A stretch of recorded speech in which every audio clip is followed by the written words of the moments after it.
I need some methicillin, some penicillin, better yet, vancomycin. You stay put. You just slow me down right now. The hell I would. But I was thinking of kicking my feet up. Welcome to Cleburne Hospital, which was the most difficult level in the game for me, and I suppose it depends how you play it, really. She brought you to the hospital after all, huh, Donner boy? Oh, Scout? She went to the morgue, got some medical tools. She said there were some mean-looking military dudes, so look out, man. Hey, I need some antibiotics. You got some? Gauze and tongue depressors. Sorry. I'm gonna keep moving. Cool, man. Be safe, alright? Noah seems like a generally happy-go-lucky guy. Seems like he'd try to make it through the apocalypse using humor and try and keep everyone, in high spirits. Seems like a nice fellow. Anyway, there are very few zombies early on in Cleburne Hospital. Some light'd be nice. What do you see? What do you think I see? It's a fucking hospital. We'll encounter our first active zombie up here at the end of one of these hallways, blocking a door that we need to proceed, but we can just walk right over them. I honestly think it's a little humorous, and I'm aware the low zombie count early on in this level was probably meant to give us a sense of tension, but I just can't be scared of the zombies in this game. Where can you get a poke and a smoke around here? Damn it, Murray, you're gonna get me killed. It's a really good idea to get out of that room back there as soon as possible, because if you take too long, every zombie in that room will wake up and chase after you. Change the channel, monkey. Candace, just wait. Candace, it isn't a function of the central nervous system, but of the peripheral. You have samples, a working serum. That's why I stayed. Whatever it takes. Whatever it takes. Look, I will.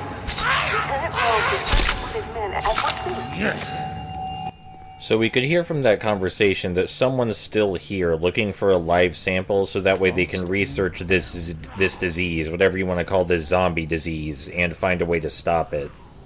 Of course, we know their efforts don't amount to anything or there would be no TV series, but still. What the hell? Team 1 in pursuit of white or mixed-race female, 20s to 30s, light build, 5'4" to 5'7". Oh, shit.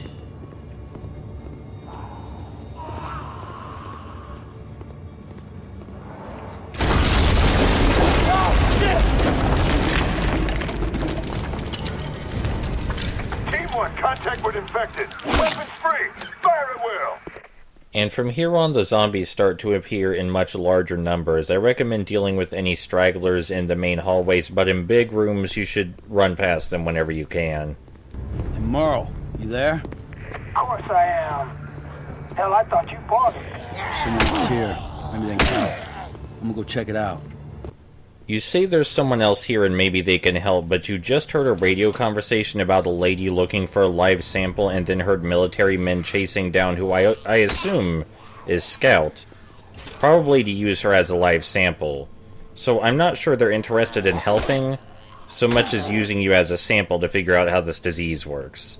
Maybe not best to actively seek them out, but what do I know? This was the toughest room in the level for me, and it's actually the first room in the game where you can get a one-hit kill weapon. Blocking the hospital entrance doors is a fire axe, which is a one-hit kill melee weapon, even if you don't have the melee perk activated. But instead of grabbing that, we're going to continue running through the level with the hammer, just to show you what it would be like to try and make your way through the rest of this level with an inferior weapon. Like I said, how difficult the game is depends exactly on when you find which weapon. And if we picked up the fire axe, the rest of the game would be significantly easier from here, it being a one-hit kill weapon. It would change our playstyle significantly, though we'd still be running from this massive horde of zombies. There's a lot of them. But in general, in most locations in the game, if you have a one-hit weapon, it's much easier to have a more aggressive playstyle. You can actively seek out walkers and eliminate them, instead of running from them. I'm going to ignore all the walkers in this room because they're focused on eating a body and not looking at us. And in this hallway right here, you can't tell, but there's the largest horde of zombies in the level, so we need to quickly come to the staircase. I don't think you could even take that horde of zombies with a one-hit kill weapon, maybe with a machine gun, but then you'd just be putting yourself at greater risk. I think that's a situation where they absolutely intended you to run. Anyway, we're nearing the end of the level, but all the difficult parts aren't quite over yet. And again, if we did have that one-hit kill weapon, this would be a lot easier. But it's also easy to miss. I did miss it my first time through, so I wanted to show you what that's like. Who are you? I'm looking for meds. Antibiotics, mostly. You got any you can spare? What in the hell? These are desperate times. You need meds and I need a very fresh sample. Let him go. I'm sorry, but we need to get ahead of this disease. One fresh sample will save millions. What am I doing? There's got to be another way. What if... No. Maybe if we could just... Oh, no time. There's just no time. We need to make this sacrifice. It is no different from taking tissue from a viable donor to save another life. No, lives. What the hell you doing, boy? I need those meds. Okay, so it's moral choice time. Do we go and save Noah, or do we side with Candace and just go and get our meds?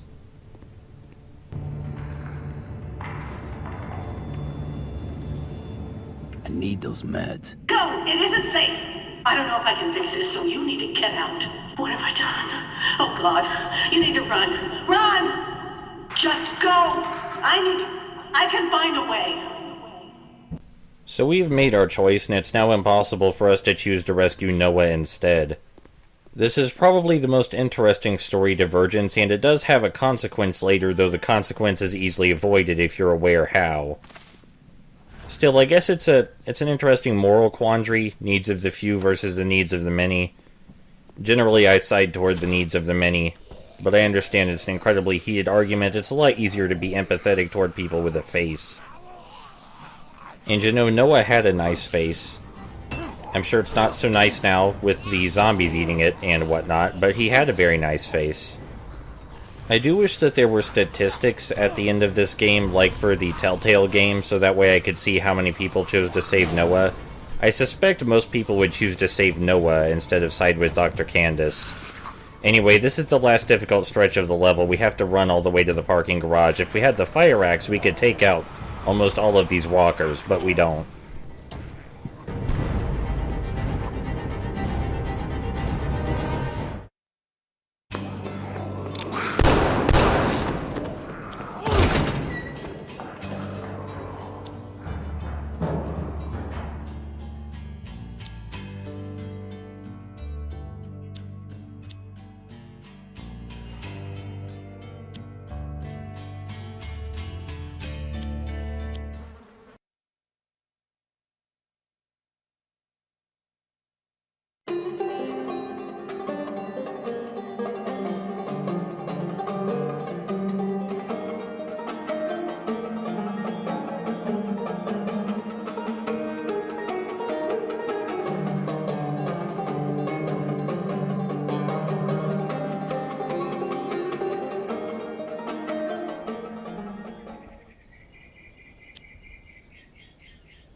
So our car has stopped working again, and this time we need fuel instead of parts, but as I already said, this is basically the same thing, except now we're looking for red fuel canisters. And we need to collect multiple of them. I believe in this location there are a total of 2. A lot of walkers. If we had the fire axe, we could take them out with ease, but as we don't, we're going to hop on this car. Makes dealing with them quite a bit easier. The hit detection while we're on top of things and aiming downward is a bit wonky, but I don't believe you're supposed to be using this strategy to begin with, even though it's clearly optimal when dealing with large amounts of walkers. Anyway, one of the fuel canisters is behind this garage, and the other one is in the trailer park, which is also nearby. So that was actually a relatively interesting moral choice we had to make back there, but they kind of chicken out with it.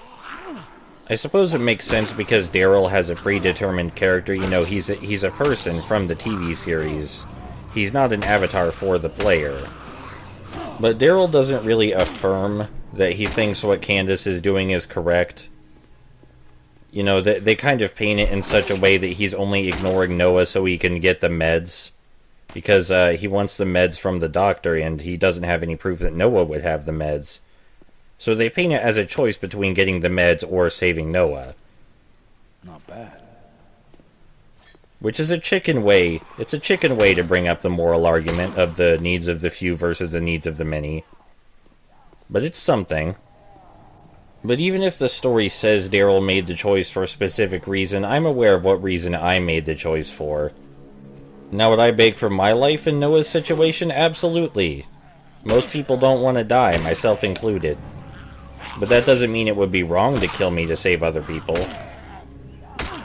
You know, I might not like it, but that doesn't make it wrong. It doesn't make it right either, though, and you run into a lot of problems when you try to minimize suffering by removing other people. Run into a whole lot of issues down that line of thinking. And in general, morals are just a big clusterfuck. So are ideologies. Not a big fan of those. I like to think my personality informs my beliefs instead of the other way. A lot of people form their personality around their beliefs, and then when their beliefs are challenged or proven wrong to any extent, they tend to freak out and have a breakdown. If only there were a video game about that. If only there were a video game about the perils of ideology and the effect it has on the human mind and psychology. You know, if only there were a video game about that exact topic. You know, a game about a man who just wants to do the right thing but slowly gets all fucked up as he realizes how his beliefs hurt others, and there's no such thing as an ideological system that doesn't hurt others, and the ensuing damage to his psychological state as a result. It would help if it was a really fun hack and slash, too. If only there were a game like that, that would probably be my favorite video game of all time. But anyway, that's enough of that. This game isn't that deep, and we're just here looking for fuel so we can get our car going so we can escape the zombies better. For some reason, I forgot where the second fuel can was entirely.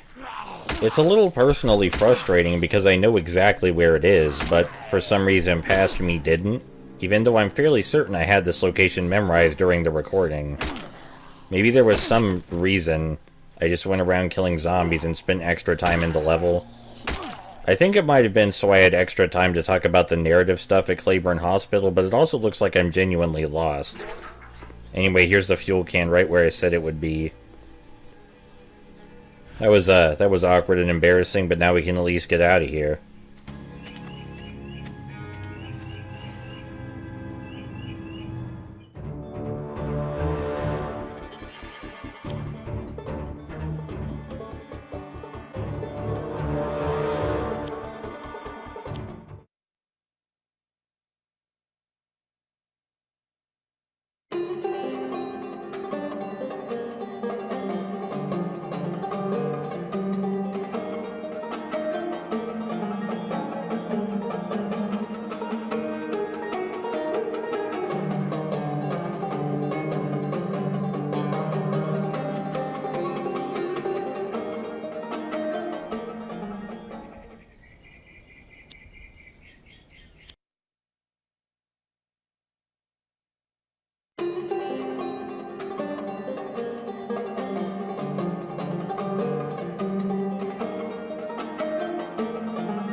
Oh no, our radiator broke down, and if this looks like the exact same location we were just at, that's because it is. As I mentioned in the previous video, these unmarked locations can easily be recycled by the game, and they often will be. And it's a shame, but they needed some way to pad the game length, I suppose. And the unmarked locations aren't a bad idea. It's just a bad idea to repeat them.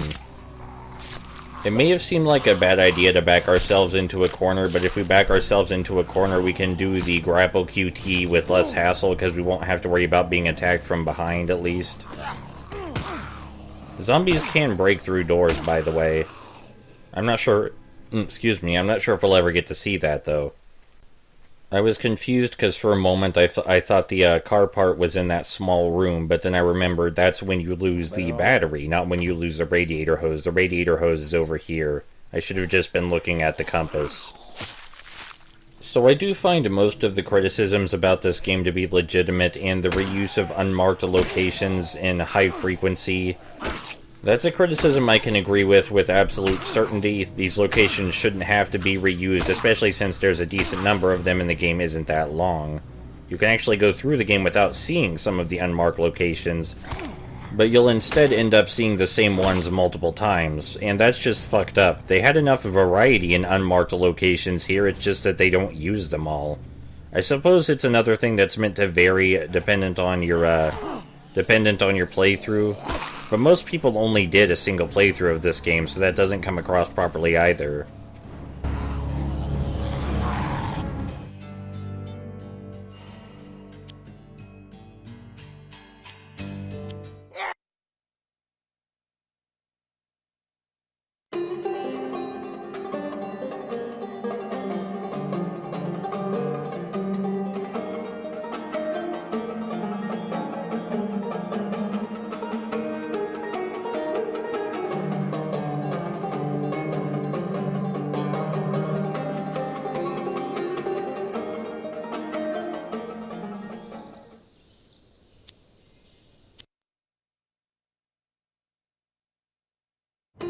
Yes, sir. I just cannot wait to see the look on their faces when we get to the clubhouse.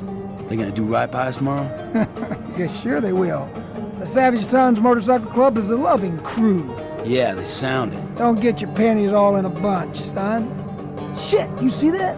Hundreds of them, like a damn Walker convention. They're headed straight for the club. We gotta stop them or we'll never make it.